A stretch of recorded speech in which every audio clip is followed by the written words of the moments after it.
लेकिन Jimmy Carter के ऊपर दबाव था कि आप छोड़ाइए इन कैदियों को, हमारे डिप्लोमेट्स को वापस लाइए। मीडिया लगातार जिमी कार्टर से पूछ रही थी। तंग आकर जिमी कार्टर ने ऑपरेशन ईगल क्लॉ को बोल दिया, अनुमति दे दिया। 1980 में अमेरिका अपना का सबसे फेल्ड ऑपरेशन करता है। ऑपरेशन का नाम रहता है ऑपरेशन ईगल क्लॉ 1980। इस ऑपरेशन में टोटल 6 C-130 सुपर हरकुलिस जहाज को भेजा जाता है।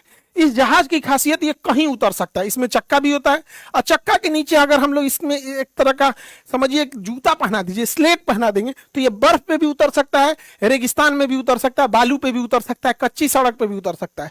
इसमें धूल गर्दा जाने का टेंशन नहीं, क्योंकि इसमें ना टर्बो प्रोप इंजन होते हैं, विंग्स बाहर होता है तो अंदर कुछ फंसने का झमेला नहीं होता है। तो ये कहीं भी उतर सकता है, तो ये रेगिस्तान में भी उतर सकता है। तो सुपर हरकुलियस मिलिट्री जहाज 6 जहाजों को भेजा गया ऑपरेशन ईगल क्लू में। कुछ में कमांडो थे और कुछ खाली था जो बंधकों को वापस लेके आता। लेकिन याद रखिएगा 6 गो में से 5 गो लौटेगा, एगो भड़क जाएगा। आगे देखते हैं इसमें और क्या क्या शामिल था। तो उस समय का सबसे एडवांस और बड़ा हेलीकॉप्टर था MH-53 हेलीकॉप्टर। इसमें चलता फिरता 2 BHK का घर था, बहुत बड़ा हेलीकॉप्टर था, एयर रिफिलिंग कर देता था। 8 भेजा गया, 8। याद रखिएगा एक को वापस नहीं आने वाला है, एक भी वापस नहीं आएगा। अभी आगे मजा देखते चलिए यहां पर। अब इन हेलीकॉप्टर को कैसे ले जाया जाए, तो देखिए हेलीकॉप्टर को ले जाने के लिए तो हम विमान वाहक पोत यूज कर सकते हैं। इस पे हेलीकॉप्टर को रखेंगे, ये पानी वाली जहाज होती है, इसमें 6 महीने का राशन ईंधन भरा होता है, ये जा सकती है और किसी भी देश के सामने लग जाएगी। तो इन हेलीकॉप्टरों को USS निमिज पे रखा गया और USS निमिज ईरान के पास आके अपना लंगर डाल के यहां खड़ा हो गया। लेकिन ये जो सुपर हरकुलियस विमान थे ये तो इस पे उतर ही नहीं सकते हैं, तो इसको कोई पास का एरिया चाहिए जहां इसे उतारा जाए। तो ओमान के पास यहां पर एक छोटा सा द्वीप है, उसका नाम है मसीराह द्वीप। इस मसीराह द्वीप के एयरपोर्ट पर इन 6 हरकुलिस जहाजों को रखा गया और डिसाइड हुआ कि यहां से ये हेलीकॉप्टर उड़ान भरेंगे तेहरान के लिए और यहां से ये विमान तेहरान के लिए उड़ान भरेंगे। और एक जगह तेहरान से पहले, चूंकि ये रेगिस्तान में भी उतर सकते हैं, तो ये एक खाली जगह रेगिस्तान में उतर जाएंगे। उस रेगिस्तान का नाम रखा गया डेजर्ट 1, ऐसे कोड नाम रखा गया डेजर्ट 1। अब देखिए 1980 का दशक चल रहा है, रेगिस्तान में वैसे ही कोई रहता नहीं है, दूर दूर तक रेगिस्तान में कोई नहीं रहता है। तो इन लोगों ने पहले डिसाइड किया था एक सुनसान रेगिस्तान तेहरान से 150 किलोमीटर दूर, वहां इन लोगों ने हेलीकॉप्टर और रेगिस्तान में जहाजिया को उतार देंगे लोग। और वहां पे ना मोबाइल था उस समय, कोई देखियो लेगा तो गोली मार देंगे सब, या तो बंधक बना लेंगे। ना मोबाइल था, ना सैटेलाइट उतना एडवांस थे, तो रेगिस्तान में पड़े रह जाएंगे तो कोई दिक्कत नहीं है। और उसके बाद यहां से जाएंगे हम तेहरान और तेहरान से उनको छोड़ा के लाएंगे। तो इनका प्लान सब ठीक ठाक चल रहा था। अब इसमें CIA की एंट्री होती है। यहां से USS निमिज से 6 हेलीकॉप्टर 8 हेलीकॉप्टर उड़ान भरते हैं और इस मसीह बंदरगाह से उड़ान भरते हैं यहां से इसके हरकुलियस जहाज। अब ये जहाज लोग जब यहां पहुंच जाता है तो यहां पर CIA क्या करती है, ट्रक लेके खड़ी रहती है। ये फोर्ड ट्रक्स थे यहां पर। ये CIA का प्लान था कि यहां से इन कमांडोज को ले जाएंगे हम तेहरान के लिए, और तेहरान में जो उसके 52 राजदूत बचे हुए हैं, सब जो इनके बंधक बनाए गए हैं डिप्लोमेट, इनको कमांडो जाएंगे और वहां जितने सिक्योरिटी होंगे उनको गोली मार देंगे लोग, और इन बंधकों को उस जीप में बैठा के इसमें और तेहरान के एक स्टेडियम में ले जाएंगे लोग। स्टेडियम में, अब ये स्टेडियम में क्या होगा, तो फिक्स ये हुआ कि स्टेडियम में जब हम इन बंधकों को ले जाएगा CIA छुड़ा के, तो स्टेडियम में हेलीकॉप्टर पहुंच जाएंगे। स्टेडियम में हेलीकॉप्टर पहुंच जाएंगे और हेलीकॉप्टर से फटाफट उन बंधकों को लाद के, और हेलीकॉप्टर तो इतना तेज नहीं भाग सकता है, वो डेजर्ट 1 पे आएगा, डेजर्ट 1 पे, और वहां इन्हें विमान में बढ़ा के उड़ा के लेके चले जाएंगे लोग। ये प्लानिंग चल रही थी, लेकिन हो गया चौपट।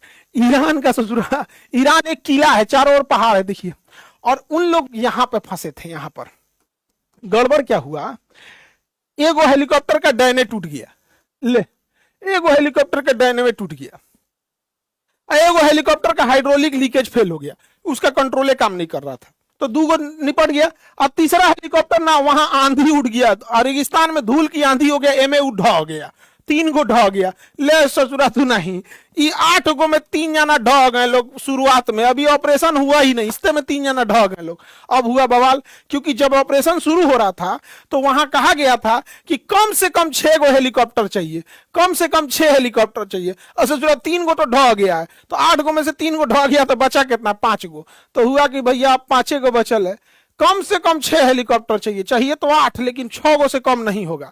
तो अमेरिका के कमांडोज ने कहा, उनको फोन किया जिमी कार्टर को, सर हमें ये ऑपरेशन कैंसिल करना पड़ेगा, हमारे 3 जहाज टेक्निकल खराबी से उड़ान नहीं भर पाएंगे हेलीकॉप्टर। तो उन्होंने कहा ठीक है वापस आ जाओ। लेकिन रेगिस्तान में ही तो सुपर हरकुलियस जहाज उतरे थे सब, और 6-6 गो उतरे थे सब। इसकी सुरक्षा के लिए कमांडोज चारों ओर से निगरानी कर रहे थे कि जहाज के पास कोई आ ना जाए। कमांडोज के अंदर एक घबराहट थी कि अगला डिसीजन क्या आ रहा है, राष्ट्रपति तुरंत थोड़े कर देंगे वापस आ जाओ। अब ये लोग क्या कर रहे थे ना, यह हेलीकॉप्टर से कमांडो निकल के जहाज की निगरानी कर रहे थे।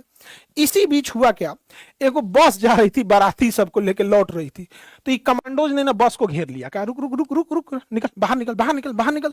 सब लोग को बाहर निकल के यहाँ बंधक बना लिया। कहा कि एकनी को अभी यहीं रोकते हैं, बाद में छोड़ देंगे, जब हम लोग चले जाएंगे तो छोड़ देंगे। उस समय ना मोबाइल था ना कुछ, 1980 में कितना टेक्नोलॉजी रहेगा, और वो रेगिस्तान में। तो घेरने का तो घेर लिया सो, लेकिन हो गया चौपट। इससे सुना बसवा को घेरा सब ना, तो यहाँ तो बस को ही सब घेर लिया सब। उसी के उल्टा डायरेक्शन से एक तेल टैंकर जा रहा था, तो तेल टैंकर जा रहा था और अमेरिकी सोल्जर सब इधर से देख रहा था सब। तो जब इधर से देख रहा था सब ना, तो इन अमेरिकी सोल्जर्स को लगा कि ये कोई बस है, और ये तेल टैंकर वाला देख लिया, ये तो बंदूक लेके घूम रहा है सब। ये बस वाले को लगा ना कि ये कोई क्रिमिनल है सब, कि बंदूक लेके क्यों घूम रहा है। अमेरिकी सोल्जर्स को सब समझे सब कि डाकू है सब। तो ये क्या किया, और तेज कर दिया कि कचार के निकल जाएंगे। तब तक वो बैला पर गोली चला दिया सर। अरे बैला अमेरिकी फौजियों ने गोली चला दिया, ये भड़क गया। जैसे ब्लास्ट हुआ ना, इतना भीषण ब्लास्ट हुआ कि ये खबर लग गई ईरान की सेना को। अब ईरान की सेना उस समय क्या करे, तो ईरान की सेना हरकत में आ जाती तो गड़बड़ होता। तो इन लोगों ने कहा भाग भाग भाग भाग, जल्दी भाग, जल्दी भाग भाग भाई, जल्दी भाग, जल्दी बैठ बैठ हेलीकॉप्टर में, बैठ बैठ, चल चल चल चल, जल्दी भाग भाग यहाँ से। अब इन लोग को जल्दी हो गया भागने के लिए, यही में गड़बड़ा गया। जल्दी के चक्कर में ना एगो हेलीकॉप्टर क्या हुआ, उड़ान भरा ना, तो एगो जहाजिया में जाकर लड़ गया। ले ससुर ने, यही के कहा जाता है ना कि जब दिन खराब रहता है ना, तो ऊंट पे बैठल आदमी को कुत्ता काट लेता है। यही हुआ, बेचारा का 3 गो हेलीकॉप्टर टेक्निकल खराबी हो गया, एगो लड़ गया। ससुरा लड़ा ना तो एगो जहाजियों को ले गया। ई हेलीकॉप्टर में 3 जना थे, ई मर गए लोग। बाका जहाज में 5 को क्रू मेंबर थे, ये तो खाली गया था इसलिए कि इसमें कमांड जो बंधक है उनको भर के लाया जाएगा। तो 8 जने मरियो गए लोग, 8 जना मर गए। तो एगो हेलीकॉप्टर और क्रैश हो गया, बच गया कै गो, 4 गो। 3 गो में टेक्निकल खराबी था, 3 गो में टेक्निकल खराबी था, एगो क्रैश हो गया। टोटल 4 गो हेलीकॉप्टर तो गया काम से, बच गया 4 गो को। तो अमेरिकी सैनिकों ने कहा, हे भाई हम हेलीकॉप्टर से नहीं जाएंगे, हेलीकॉप्टर से नहीं जाएंगे, बड़ी धीरे धीरे जाएगा, ईरान की सेना मार देगी, हमको भी इसी में लाद के ले चलो।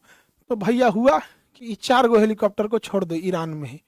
अमेरिका ने अपना 4 गो हेलीकॉप्टर ईरान में छोड़ा, 8 गो गया, 4 गो ढह गया, और 4 गो हुए छोड़ के भागना पड़ा।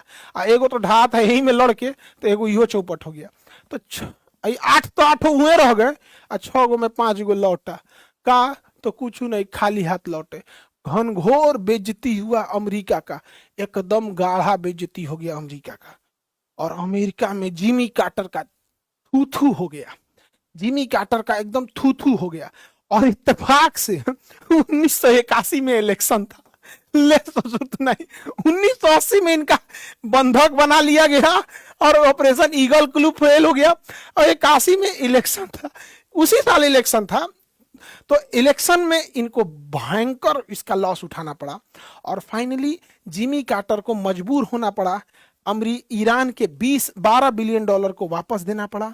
और रुहुल्लाह खोमैनी ने कहा कि ठीक है, हम आपके बंधकों को वापस देंगे। ये कितना ढीठ आदमी है सोचिए। इसने कहा कि हमारा पहले 12 बिलियन डॉलर दो, तो 12 बिलियन डॉलर वापस ले लिया। उसके बाद इन्होंने कहा कि जब तक जिमी कार्टर रहेगा हम वापस नहीं करेंगे, जिस दिन जिमी कार्टर चल जाएगा उस दिन हम वापस करेंगे। और जिमी कार्टर हुआ भी, जिमी कार्टर इलेक्शन में हार गए। इनके जगह इलेक्शन जीतते हैं रोनाल्ड रीगन, और अमेरिका के राष्ट्रपति बोलते हैं रोनाल्ड रीगन।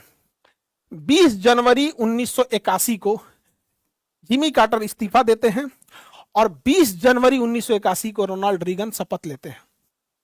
रुहुल्लाह खोमैनी ने 20 जनवरी को इन लोग को छोड़ा, जबकि जिमी कार्टर कहते रह गए थे कि 19 जनवरी को छोड़ दो, कम से कम मेरे कार्यकाल में हम ये कह तो सकते हैं कि हमने बंधकों को वापस बुलाया था। कहा कि ना, हम आपको छोड़बे नहीं करेंगे। सोच रहा तुम हमारा रजा पहलवी को रखा है, उसको छोड़ेगा, तो यहां पर होगा। अब इन्होंने कहा कि एक काम कीजिए, पुराना मैटर तो सलट गया, हमारे रेजा पहलवी को दीजिए जो कैंसर का इलाज करा रहा है, ना तो हम आप से भिड़ेंगे। तो जिमी कार्टर को इसका नौबत नहीं आया, क्योंकि रेजा पहलवी कैंसर से मर गया और रेजा पहलवी का विवाद भी खत्म हो गया।